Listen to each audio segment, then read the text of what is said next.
Bus, everybody. Welcome back to the Grand Torino. Continuing on with our series of interviews, delighted to have Councillor Brian Murphy here with us today. Brian, pleasure to be. Pleasure to have you. Yeah, delighted to be here. Just for some of our audience here today who might not be aware of who you are, can you just give us a quick background?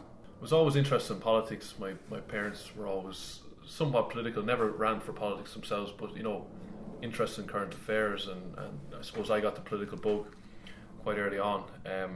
I came up to university here in DIT in Dublin, that's Dublin Institute of Technology, and UCD, University College Dublin, and I got involved in Fine Gael. Then eventually Fine Gael, once I finished college, asked me to run. I got nominated to run and I got elected, which I was delighted with, and I've been a councillor obviously ever since, working in Dunleary-Rathdown for Fine Gael as a councillor, working for the people of Dundrum. But politics obviously is my first real love, and that it was always something I wanted to get into, so I was delighted to be elected, and it's a privilege obviously to be elected by the people. In the last year and a half, I sort of broke a little bit from Fine Gael on certain issues where I felt that the party weren't as aligned with my thinking as I would like them to be. I'm sure the case was vice versa, but we'll get on to that, I'm sure. Absolutely. You made some comments last year on Twitter. You're pretty active on Twitter, and it led to your suspension from the party. What was the reasons why you felt the need to say out? Yes, speak out. Well, the system I came up through, the university system, and the people I associated with, it was very mainstream, what I call, and there was very few people who thought outside that mainstream. It was quite liberal, quite left leaning. But just after a few years in politics and experiencing life myself for a while, and spending some time in England, and particularly a brief time in France, I just began to question the direction that European societies in general were going in, and this was what sparked me. It wasn't necessarily something initially that I'd seen in Ireland. It was more what I'd seen in Europe, particularly in England, that just made me question what was happening, and the fact that Irish politicians were so determined to emulate that sort of Western European model of mass immigration and multiculturalism was concerning to me, and it was concerning enough that I felt that it was worth risking isolation within Fine Gael, which subsequently happened, in order to speak out and to try and do what little I could to alert people to what I felt was the direction I felt we were going in, which I think is not in the interests of this country long term.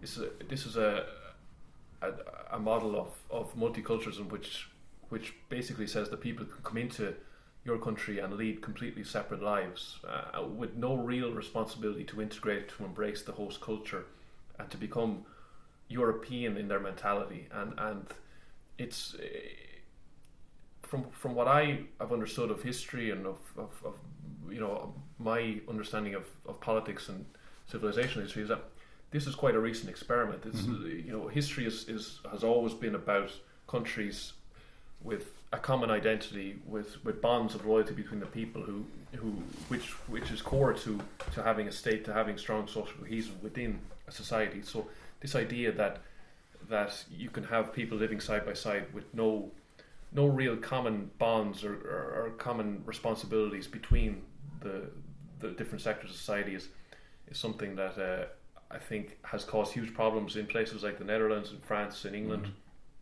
with increasing social tension, ethnic tension, with we all know the issues with grooming gangs, and with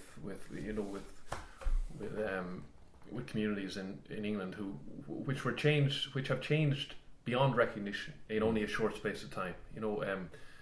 Communities which traditionally would have been quite homogenous have become almost unrecognisable in such a short space of time. So that was my concern, and that's what I fear.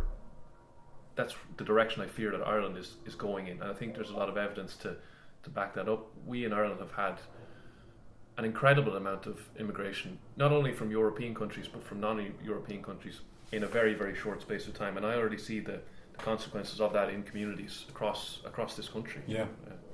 Were you surprised by the reaction to what you said? Were you? I was and I wasn't.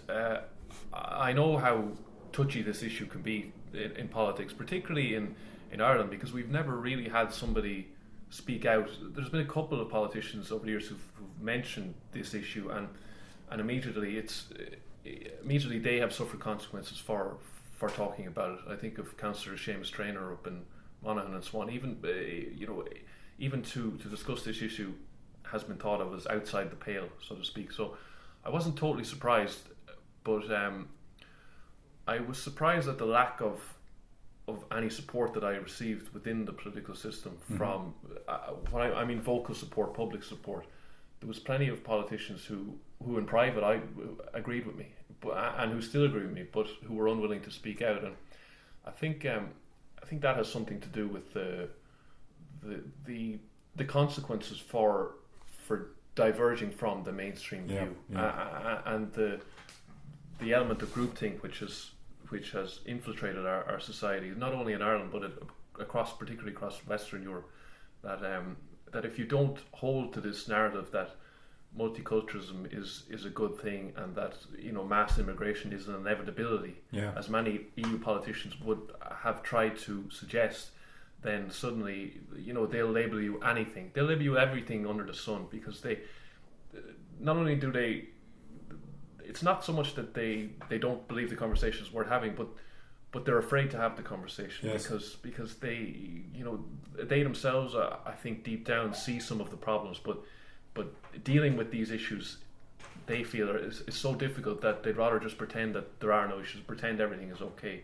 So to go back to the question, no, I wasn't surprised, but I was concerned, very concerned, because if we can't have these conversations, or if these conversations are suppressed or pushed under the carpet, then it's going to lead to some problems down the line, and it's going to fester underneath the surface. So you'd kind of say, if we're all swimming in the same direction, if we're all thinking in the same direction, then nobody's thinking at all. Yes. Somebody has to push back. It's diversity in everything except thought. I've heard for the last 10 years this mantra of diversity is our strength. Even used in circumstances where diversity clearly wasn't a strength, and so, but this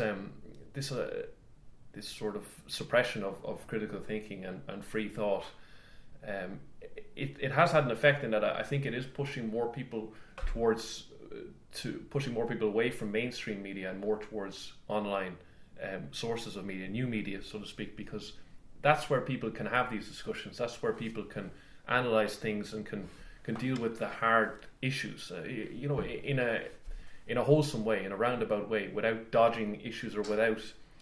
I mean, most of the chat shows we have nowadays in mainstream media is it's all about point scoring. It's all about placing an ism on the other person. So it's about saying that your job is to paint the other person as a racist or a Nazi or intolerant, or and then to get a clap from the audience, and it's all very, in a sense, it's all very predictable, and I think that's turning people away from mainstream media, because people are smart, and I think they want to have these conversations, and if people see their communities changing before their eyes, and they don't see anybody in the political class even mentioning the issue or willing to discuss it, then I think that's not healthy for society in the long term. Absolutely. Do you think there's people out there that could share your concerns? Especially when the Irish people, many of the Irish people. Do you think there's people? Do you think there's an appetite for somebody to speak out and say, look, we need to talk about these issues. We need to at least address them. Yes. I think there is. I think the reaction after. When I said what I said, the reaction on social media was surprising in that the amount of support I got. The comment sections within newspapers, within online, was hugely. I mean, huge support base there. The emails I received, I must have received about 200 emails from Irish people saying, Brian, I want to thank you for speaking out, and I agree with you. Particularly what surprised me was the amount of middle class people in what would be considered white collar jobs who contacted me to say, Brian, I agree with you and thanks for saying what you said, but if I was to publicly agree with you, I could lose my job. And this was a common a common refrain, and it certainly surprised me, because these are people who are intelligent and who have the ability to look at issues critically. They're not some mad mob just baying for blood. These are guys who've come through the systems. How significant do you think the 2016 election, with the election of President Trump, and then also we've had Brexit? I mean, huge political shift changes. How do you think they will affect the body politic going forward now? Do you think there will be that counter narrative or that kind of oppositional conversation that we all need to have, that we really need to have? Absolutely, hugely significant.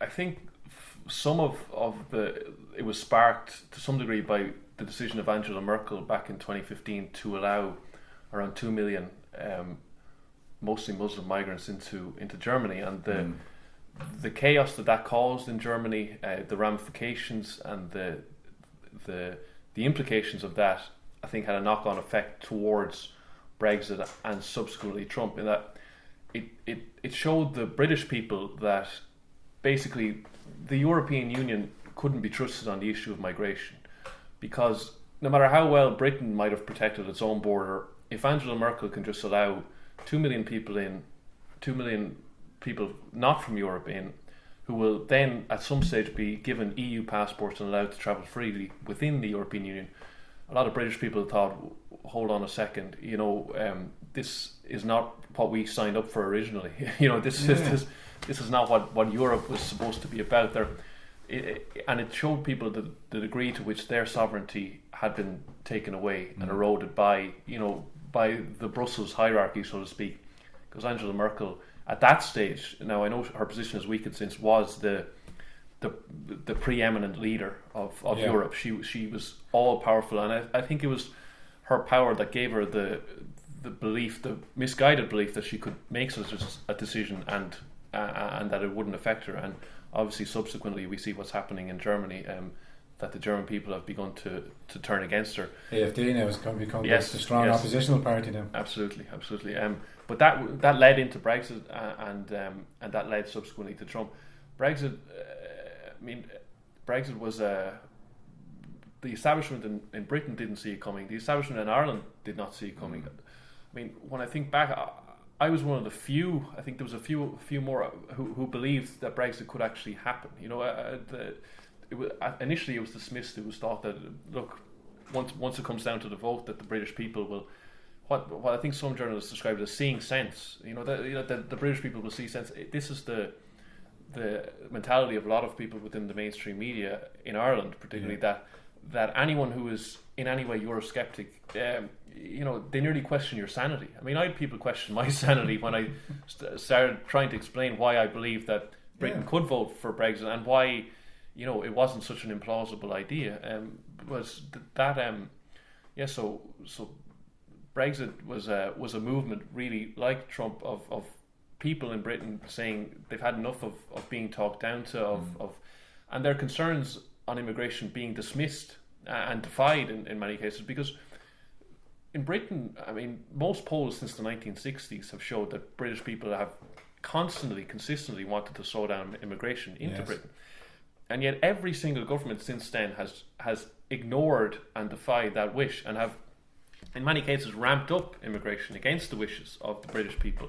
And so until UKIP came along with Nigel Farage, they really had no voice, speaking for the thousands and thousands of British people, millions it turned out, that were concerned about this issue. So that sort of broke the dam, so to speak, in that it made the issue more easy to discuss. There was a period there where you wouldn't be invited on a program if you wanted to discuss immigration. You'd immediately be cast as outside the pale. So Brexit was important in that regard, and it certainly led on to Trump. The American people seeing what Merkel did in 2015, and seeing the British people take back control over their own country, or at least, the British people weren't saying they wanted to end immigration, but at least saying that they want to decide who comes to their country and how many come.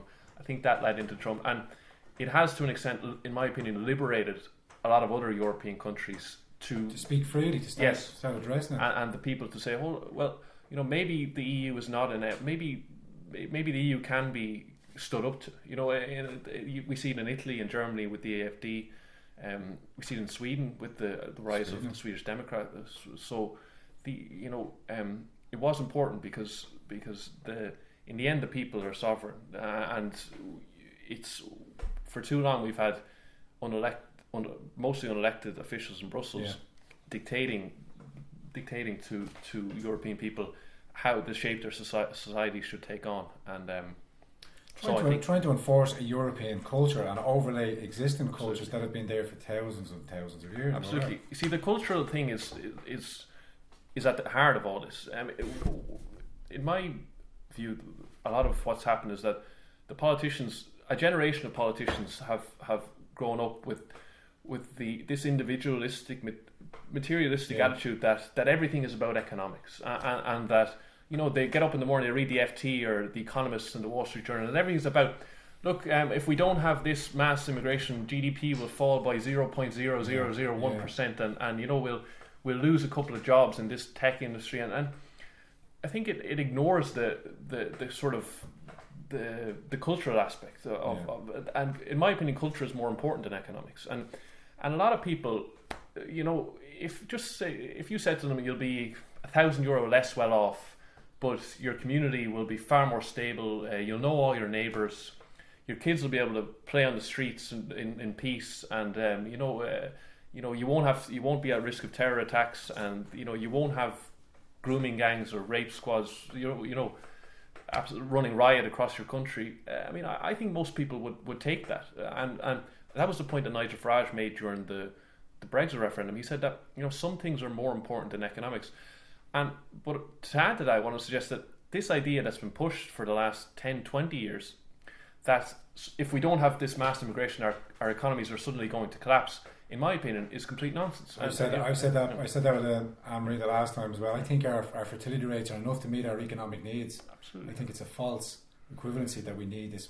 Absolutely, and I mean, we've been told for so many years now that jobs are becoming automated and that low-skilled work is going to become obsolete, and yet the following year they turn around and the establishment and start telling us that, you know, we need all these mostly non-educated migrants from North Africa and the Middle East, because if we don't, our economy is going to collapse. So this is, you know, the agenda that's being pushed is not in the interests of the European people longer, because we have made the mistake of believing that you know, a migrant moving from Somalia to Sweden is no different from a French Christian moving to Dublin, for example. And this is the sort of narrative that's been pushed. Yeah. And it's patently untrue, is that certain cultures are far more difficult to integrate into a society than other cultures. And are you saying not all cultures are equal? It's got me into trouble before, but absolutely not all cultures are equal. Yeah. It doesn't mean that all people are not born equal, but the cultures that they grow up in and that shape them are not equal. And so by the time people reach a certain age, they have different views on the world, they have different views on women's rights, on gay rights and whatnot. And if we want to protect these liberal societies that we've created, which liberals are so obsessed with and so protective of, as am I, then we have to acknowledge that if you allow in huge amounts of people from cultures where this is not the norm, then if we don't change them, then they're going to change us. And I don't see a huge appetite among the political class in Europe to insist that they conform to our values. So what we're then acknowledging is that our societies will change by this mass, and not for the better. By this mass. No. Well, I was going to say we'll dumb down, as you to say to your point there again, and I keep saying it again. And Douglas Murray brought up the quote. It's the bigotry of low expectation. We're expecting these cultures to come in and to assimilate to us, and if they don't, we'll bring down our cultural normatives to accommodate them. So then it brings us into territories now where in Ireland now we have 2 female genital mutilation clinics, or we've never had this before, but the signal that seems to come from mostly the middle class or whoever's supporting these things is, aren't we great, we have these 2 clinics now, we're able to solve them out. As Anne-Marie says, not about that the children are being mutilated or that there's no prosecutions, but we just don't have an appetite to face these kind of what would be considered hard topics. Yeah. It's a sort of just you mentioned Douglas Murray. He talked about a European tiredness at the heart of the reason why this is why we're not more forceful in clamping down on these things like FGM and like honour killings and Sharia courts. I mean, I think there's over 100 Sharia courts in England, and it's hardly mentioned by the mainstream media. I mean, and these are people who will look to Hungary and will criticise Viktor Orban all day long. He said Viktor Orban is infringing on the rule of law and whatnot, and yet they're happy for an imam to preside over a court case, basically a sham court case in some house in England, and for that to be acknowledged within the Islamic community. They're basically happy for a balkanisation of society. But going back to your point, Douglas Murray talked about tiredness, and I think to an extent it goes very deep in that it's within kids in Europe and Ireland. The great tragedy for us is that a lot of Irish people now are internalising this Western European white colonial guilt, which is rampant across Europe. Yeah, it seems to be. It's almost like the further away we get from the past, the more the past is haunting us. Yeah. You see this. I think that Merkel's decision in 2015 was related to this. It was sort of it was an act of self-harm. In a way, in my opinion, a way of atoning for the guilt, the Nazi guilt that Germans have never quite gotten over.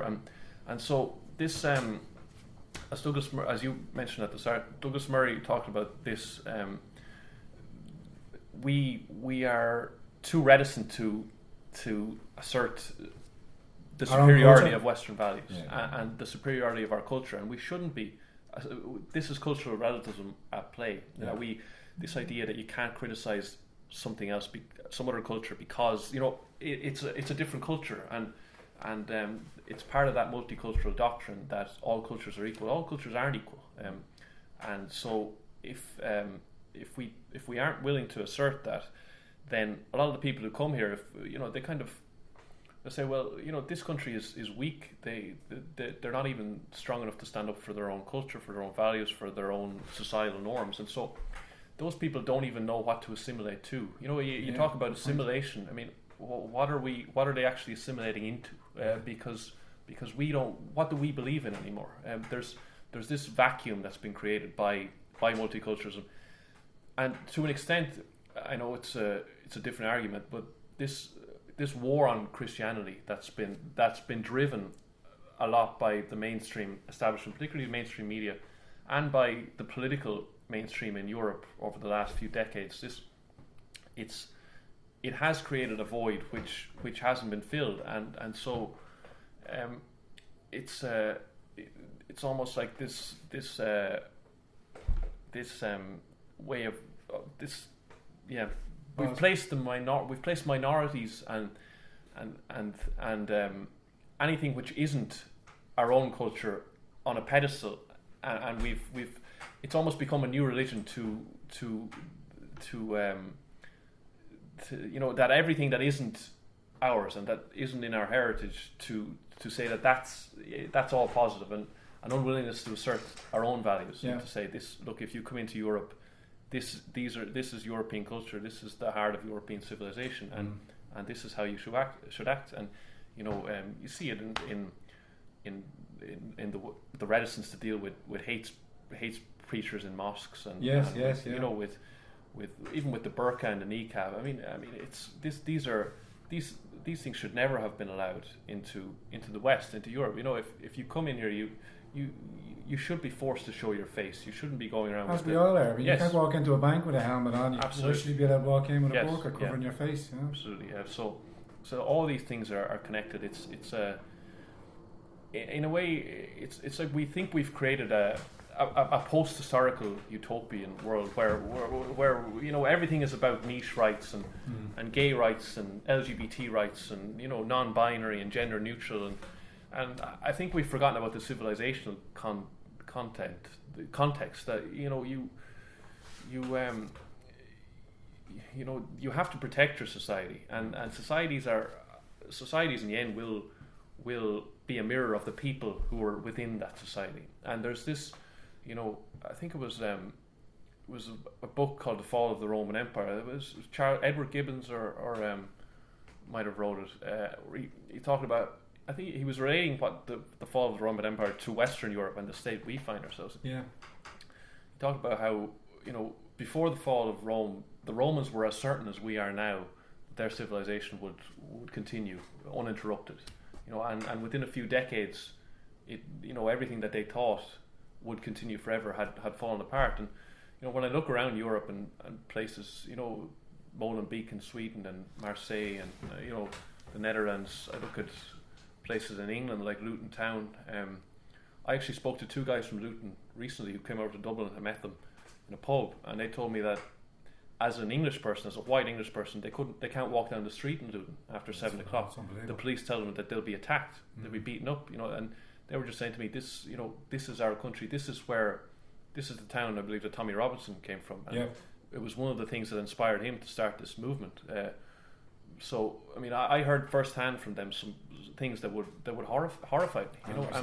I said the police are completely unwilling to deal with this in the UK because to touch this issue is to risk being accused of racism, and it's the idea that racism as well can only work one way, and that an attack on a white person can never be racist, but any white person saying the most innocuous thing can be considered racist. And so any pushback or any speaking about it, even as you were saying there, they'd rather to appear not racist in any way, shape or form, which seem to be hell bent on, allowed, and as I'm reading, I'll keep going back to the last one, allowed it's actually hundreds and thousands of girls to be mutilated, to be raped in these rape squads.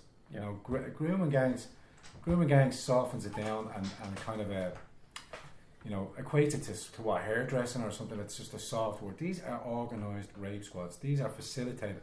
What Tommy Robson was doing was outside the court as a citizen journalist reporting on these crimes because none of the mainstream will touch it. And he was quickly then deemed, because he was on a warning from a previous, he had a conviction for a previous, I would say, malicious sort of prosecution that they got him on for, something like mortgage fraud. Who among us hasn't lied on a mortgage application or anything like that? You know what I mean? But they were able to get him on that, issue him with some sort of to be bound over to keep the peace and all that kind of stuff. And then as he did under his own volition, wants to report these paedophiles. Doesn't matter what ethnicity is. These are paedophiles raping young women, and the state and the councillors are complicit in it. Why? The point being that the police were so scared of being seen racist that they allowed this thing, and near facilitated it. It's here. Yeah. It's coming to Ireland already. Yeah. And if we're not prepared to stand up and say, look, we need to speak about this. We need to say, we need to control this. If it's coming to England, it's going to come happen here. Why is there such a cowardice? Just to address the thought. To this guilt issue that we have, and to this this unwillingness to recognise that our civilization has became so advanced and so great that we have we become too soft, do you think?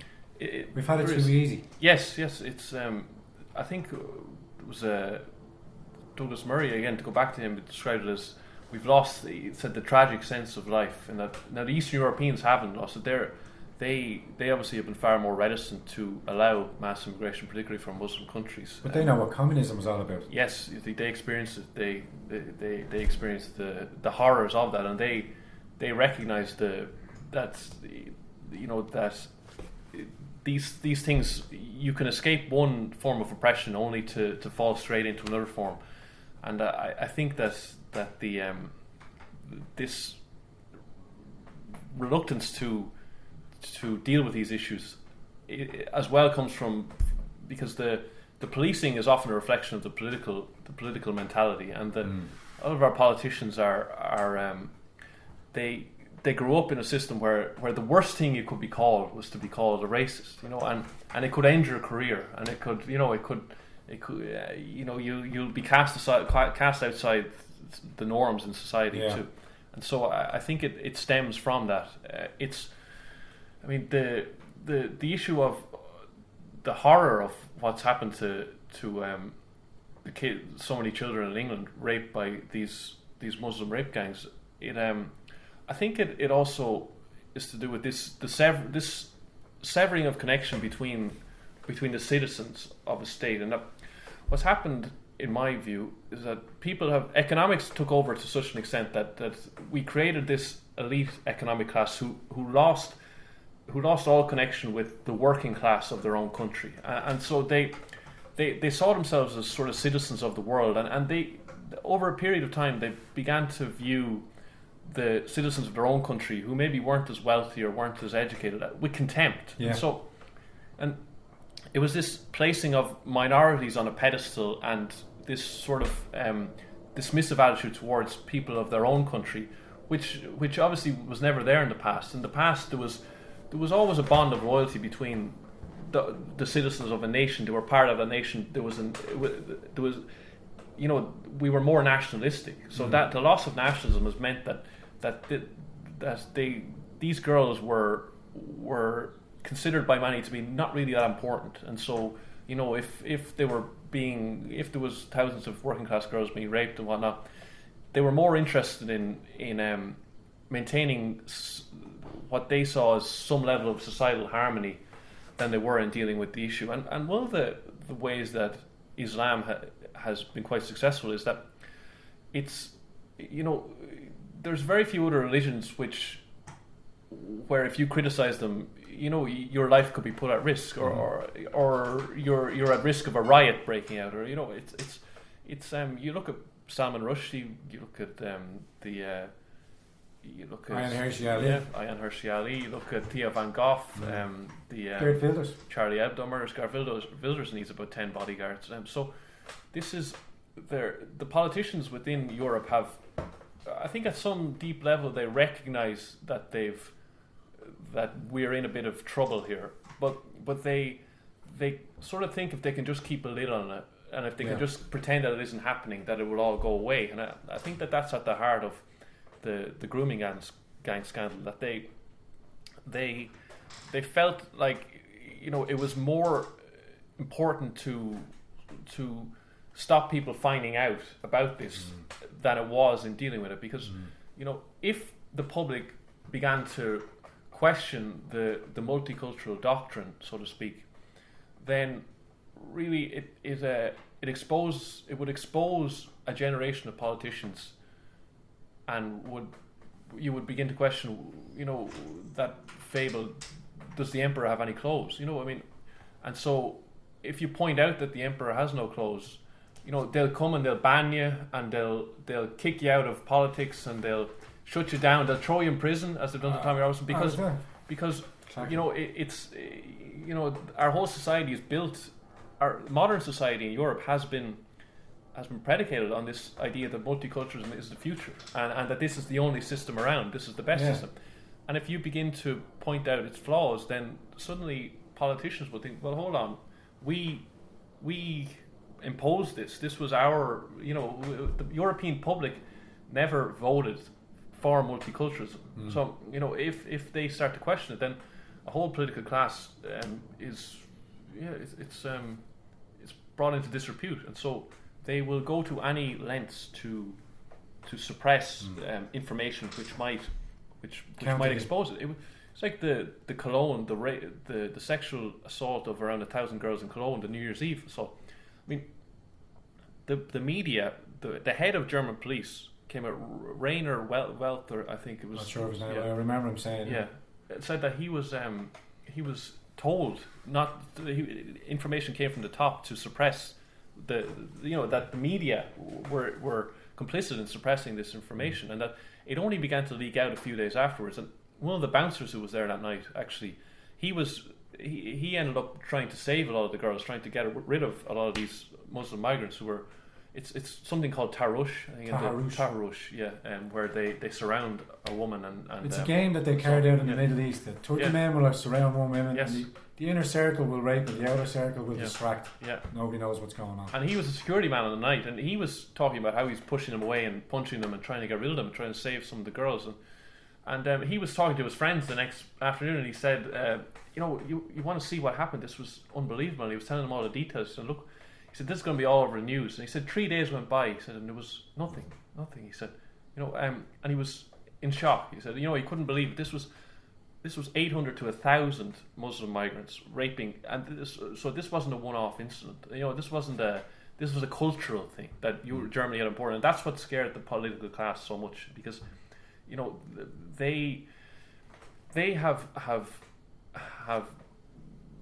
built a system, an economic system, which suggests that everyone is an economic number, and that culture doesn't matter. It's the idea that if everybody has a job and everybody has a house and they all have a school place and they all have sufficient funds, and this is that they're going to become as European as the next man. You know what I mean? It's this individual mentality, and they've sort of dismissed and forgotten the tribal element of human nature. And the tribal element, the history of mankind is the history of tribes, the history of civilizations. Yeah, 100% agree. And so whenever you try and mix two civilizations together, as in Islam and Western civilization, which is built on Judeo-Christian foundations, on principles, it has never really worked out too well in the past. And you look at Lebanon, you look at the Middle East, you look at Iraq, which back in the 19th century was around 20% Christian. I think today it's down to about 2%. So this idea that our two civilizations suddenly can mix together in Europe after all this time of conflict. You look at the history of Europe is a history of fending off Islam. Yeah. I think in Paris with Charles Martel, Vienna and Andalusia and in Athens, 4 times Europe was almost destroyed by Islam. And there's a lot of parts of Europe now which are becoming Islamized and no go. Absolutely, no-go zones. And Rahim Kassan wrote a book about this called No-Go Zones. He's an ex-Muslim, and even he gets accused of Islamophobia. I mean, this is the extent that we've fallen to. That and a racist.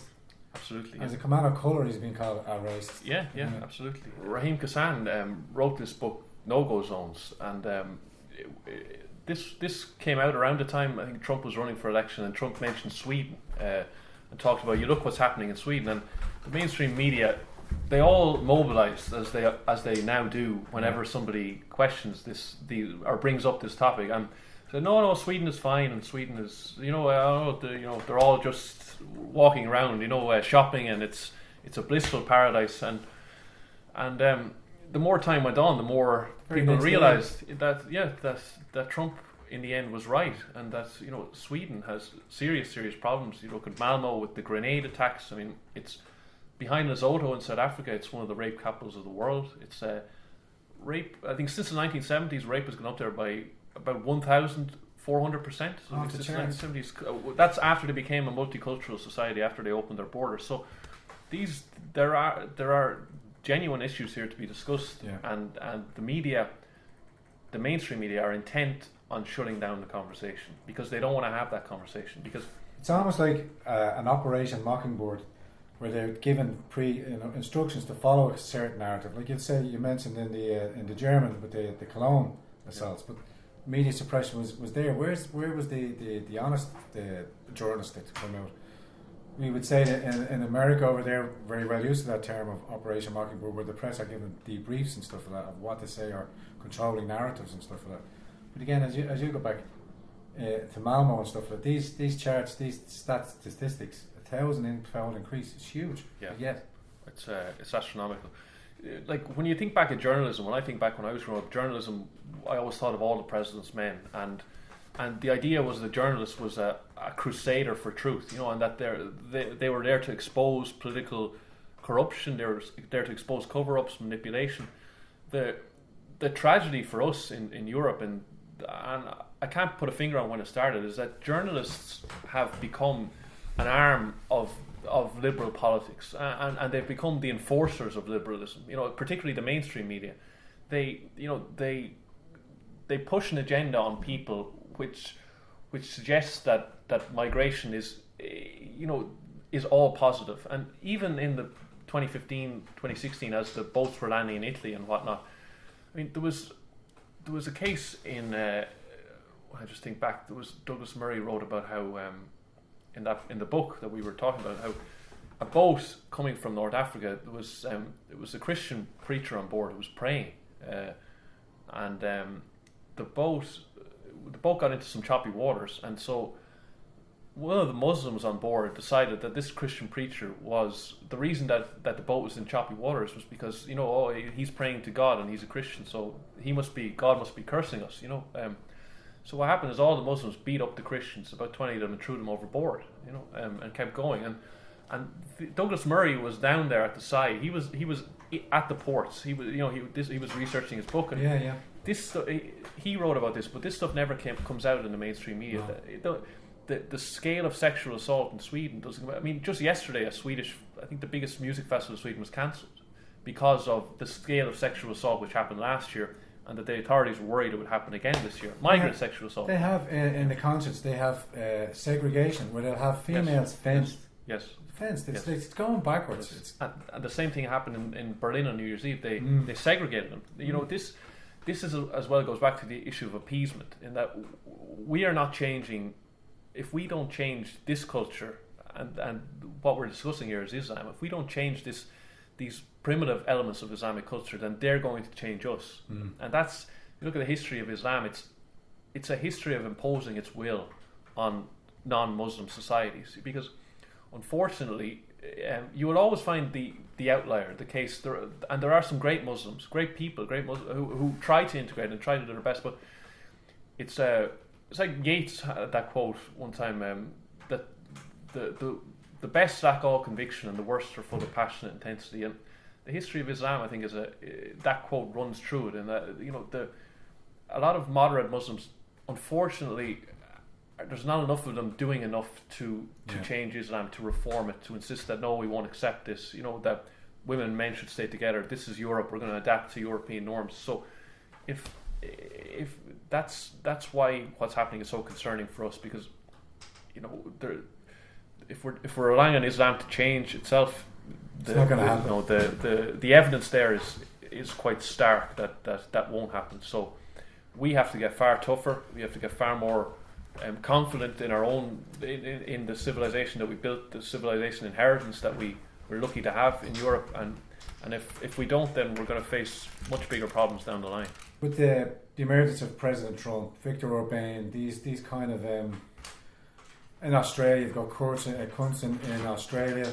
Slovenia have just elected another national government. You've got the AfD. We've got this kind of rise in populism and stuff like that.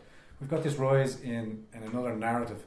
Do you think there's a as we said, we spoke earlier on about other people sharing their concerns. Is there a need for a new political sort of philosophy to come into Ireland? We've had the same, as I would say, state actors. We've had the same state actors, and they seem to be jumping on board to become outright federalists, to jump in with Europe, to give up Irish sovereignty, you know, to become a vassal state of Europe, you know, to allow Juncker and all the rest of them to have their way. He was only here in Ireland yesterday, making ridiculous statements, and the politicians seemed only too well to laud him and clap him. Not one there to question, you know. Yeah. There was a poll taken in February 2017, I believe, which it was a Chatham House poll, and it was taken in 10 European countries.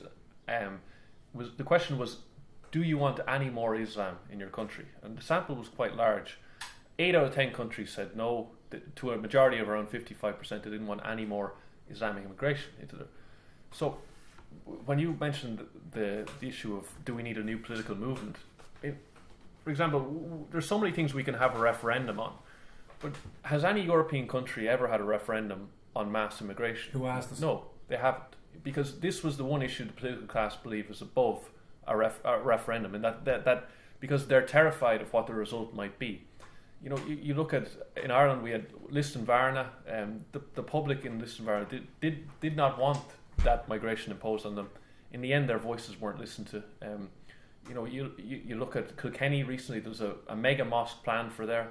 I think it's in the process of going ahead, or has gone ahead. And through foreign funding, you know. Absolutely, foreign funding. Go ahead. Yeah, and the public held meetings about it. The politicians weren't responsive to it. they kind of they pretended that they cared, and they attended the meeting and they said, this is, we're concerned and whatnot, but in the end, as seems to always happen, the mosque is going ahead, and the public, the public have to fade into the background once again. So it's the way our political system is structured. It makes it quite hard, particularly with Ireland, for new parties to break in or to establish themselves because of the funding obstacles and whatnot. But as time goes on, it is becoming clear that there is a significant gap between the sort of the wishes of the public and the political class's ability to respond to that. It's too unresponsive, and that's the great thing about the American system, the primary system, is that they could have somebody completely left field come out, as Trump was, who was never in politics before, and get the top job.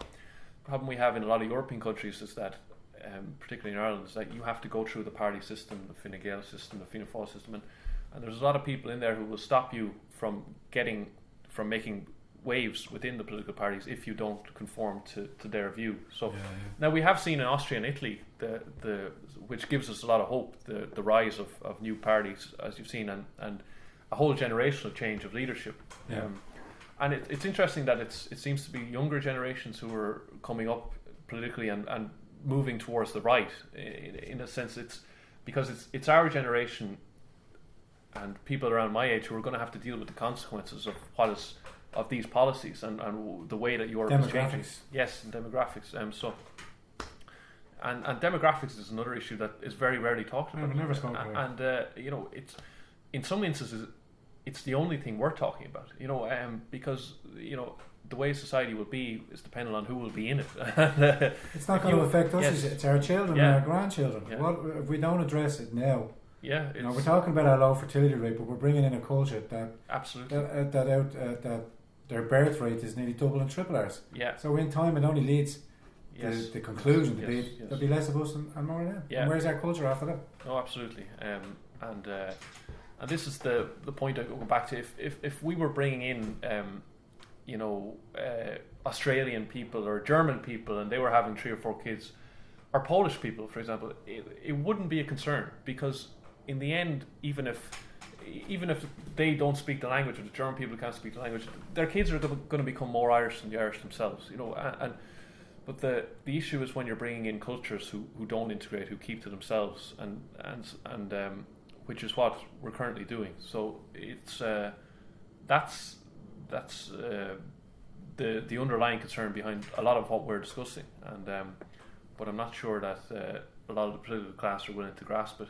It's some of the demographics on the continent are quite horrifying. In places like Spain and Italy, and even in Sweden.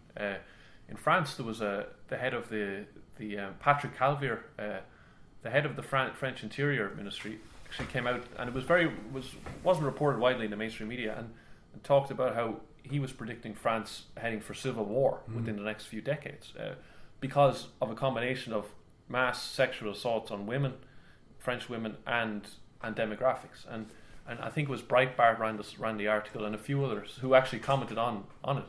But a lot of the mainstream media wouldn't touch it, and it's a tactic used by liberals as well because the mainstream aren't covering these issues. They then try and paint anyone who does cover the issue as somehow hard right, and they can't be believed. So, you say you post an article from Breitbart on Twitter or Facebook, and some liberal will come on and say, "Oh, that's Breitbart," and or that's Voice of Europe, or that's Gatestone Institute, and you'll say, well, so what? I mean, are you saying that what they're telling you is incorrect? And a lot of the time they won't be able to answer that. But it's a way of you see, they don't want to have the conversation, so they think if the mainstream media decide not to run with it, it's a way out of them having to discuss it, because they don't want to discuss it or explain their philosophies or explain their statistics. It's and Mark Stein wrote a book about this, America Alone, about demographics, and it was a great book, and he just talked about how Europe as we know it 10, 20 years down the line, unless something happens, exactly that we need that conversation, we need that honest conversation to get that there. Just a little bit of shift away from Islam. I'm talking back then. There's Theresa May back in the UK. What happens in England kind of transports over to here. Theresa May is being seen as weak. The English people, the British people, sorry, not the English, the British people don't seem to be getting the Brexit that they voted for. Now on line with the fact that the Lisbon Treaty that we got, where we had to vote twice essentially, and we're seeing the results of some of that, where we essentially gave up our neutrality. We've been walking around here for 10, 20 years under the guise that, well, we're neutral, we won't get touched. But in Lisbon, we gave that up. Hence why Leo was quite able to go straight over and sign us up for PESCO, because we'd already pre-arranged it and pre-agreed it. Now, the British public aren't happy with Theresa May, and there's a new guy called Jacob Rees-Mogg who's coming out. I don't know if you're aware from stuff like that. Absolutely. And he's coming in with a new body policy, but he's having these honest conversations, you know. Again, I kind of, the question I kind of bring back is, will we be able to have these conversations? Will we allow a new voice or another voice of politic to come back in? Are we going to have to wait for what's happening all the way through Europe, you know, the terrorist attacks, to have this conversation? Like, an early indicator for me is the rise in sexual assaults in Ireland. Already 68% increase. It's happening somewhere. Yeah. It's being reported in local media, maybe a little bit in mainstream media, but it's not being discussed. No. These are open threats. These are early indicators of what's coming down the line. Yeah. It's concerning, you know, and with Britain, with the Brexit referendum, it's the political class there were obviously so shocked by Brexit that a lot of them still haven't recovered from it, and they're trying to identify ways that they can sort of leave the EU without really leaving the EU. Yeah. And it's some of it comes back as well, I think, to this. A lot of politicians in Europe, Britain particularly, and America over the last few decades, they retire from politics and they go around the world making speeches, and they make speeches to Goldman Sachs and Morgan Stanley and JP Morgan, and and they go to Google and they talk with them, and everything is great, and let's build bridges, and let's build bridges and not walls, and even though most of them live in £50 million mansions with big walls around them, but won't affect them. Yeah, so it was my point. They don't really. They don't have that visceral connection with their own nation to want to do what's in its best interests, if it means that they won't be able to benefit from that the money that's to be made from the circuit, as they call it. You see it with Bill Clinton, and all these guys have made fortunes from going around the world making speeches.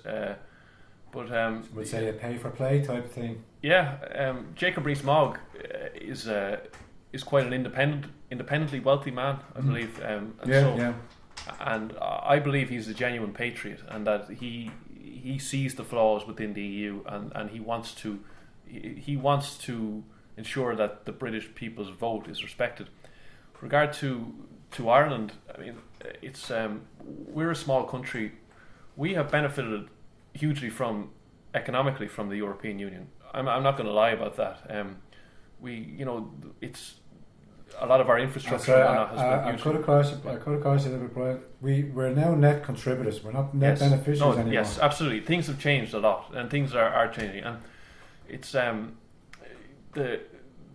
issue that I have is that whatever the benefits that we've gotten economically from the European Union, we will pay socially for them. So our society, on the one hand, we have benefited from it, but the cost to our society will be significant if we continue to support the EU as it currently is. Now, I would be in favour of a European community, but it would be a community of sovereign nations who collaborate with each other, cooperate with each other, where you are capable of moving between countries if you haven't got a criminal record, first of all, and if you have something to contribute to that country. But that was when the EU was initially set up. That was its bona fide, to so to speak. That it was its remit that it would you would collaborate, cooperate. But the sort of the politicization, the march of open borders, and the way that Brussels has continually subsumed more and more responsibilities into itself was never really what we signed up for. So that's I think where Europe I would like to see Europe go back to long term is collaboration, friendship, cooperation, collaboration, but go back to a trading bloc. Trading bloc, yes, because there is no need for huge amounts of bureaucracy in Brussels regulating everything. You know, from fruit to, you know, you can't do this. You can't. You know, I would be more Trump's attitude of deregulate, empower the individual, and let's get innovation going again within the economy. Let's stimulate entrepreneurship. Capitalism within the nation state. Yes, and the European social welfare model has, in my opinion, it has infantilized a lot of society within Europe, in that we have a lot of the culture within Europe now is very much focused on what can the government do for me. You know, and people look to government to do more and more things, and it's the American quality of self-reliance is more one that I would that I value. Yes, and well, I have to say, President Trump has made a significant change in world body politic. Our media and our political class would describe him to be seen as more isolated. He's isolated and stuff like that. But if he was so isolated, why is the world revolving around him? Trump, I think one of the reasons why he's had such an impact is that he's given people license to have the conversations publicly that they were previously only allowed to have at the dinner table or in private. You know, the things that matter to people, their community, their society, jobs, their dignity.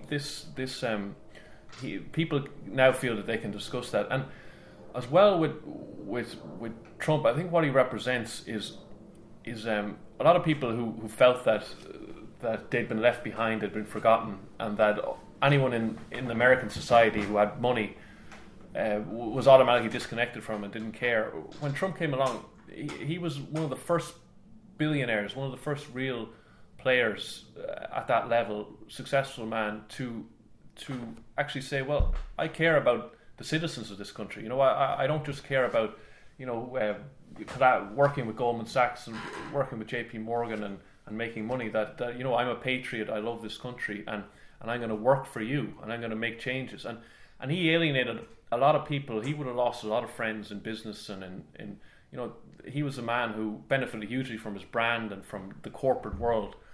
And to do that took a lot of bravery, because there was nobody else willing to stand up and to side with the ordinary American people against the what I would term the establishment, the liberal establishment. So I think that's one of the things I admire most about Trump, is that it's because in the end, I think a society there should be. A great society is one, in my opinion, where the billionaire walks into a bar and has a chat with the guy at the bar working in the factory. Because globalization and multiculturalism, to an extent, takes that away, because what it says is that everyone's just an economic data number, and your history and your heritage and your nationality and where you've come from and the bonds that keep society together.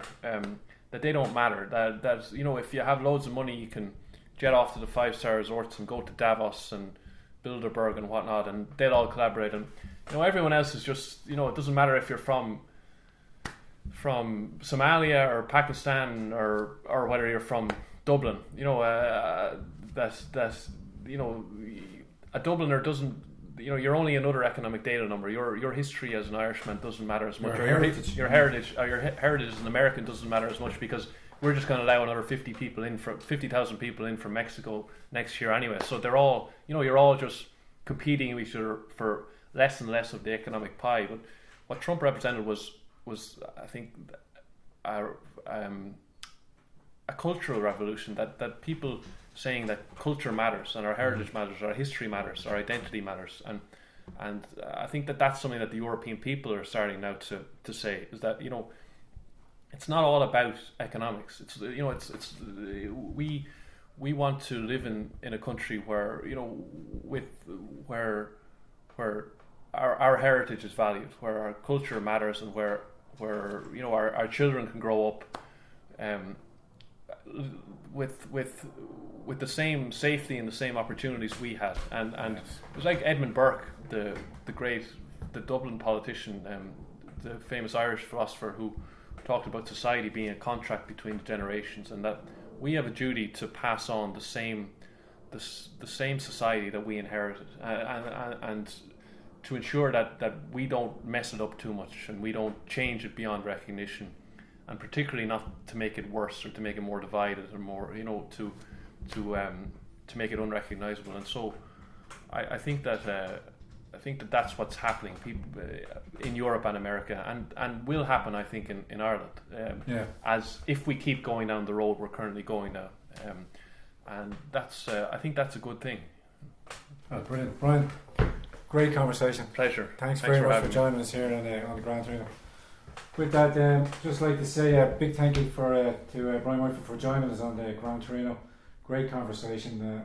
I'd ask you, please, I implore, I beseech, I importune you to hit the little like button, subscribe if you're new to the channel, and hit the little blue bell, where you'll be given reminders for further interviews or for further shows on the Gran Torino. And we look forward to seeing you again. Sorry, can I just give a big shout out to Patriot Soapbox 24/7, all the Patriot movements, QAnon, and if you're unfamiliar with QAnon, you need to go online and have a look out for that. Anyway, us everybody.